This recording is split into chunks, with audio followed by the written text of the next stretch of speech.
উপরে উঠলেই মন্দিরে আমি পৌঁছে যাব। মন্দিরে এখন যাচ্ছি আমি। তো এখানে যারা আসতে চাইছো আসবে, এখানে অনেক ফুল প্রসাদ পাওয়া যাবে, সেখান থেকে কিনে 50 টাকা বা 100 টাকা করে প্লেট নিয়ে এখানে পুজো দিতে পারবে।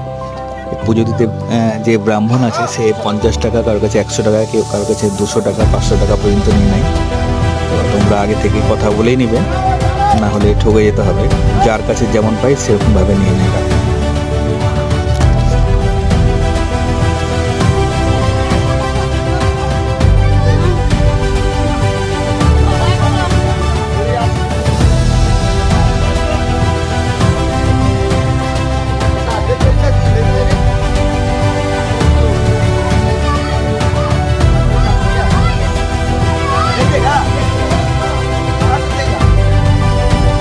একদম মন্দিরের ওপরে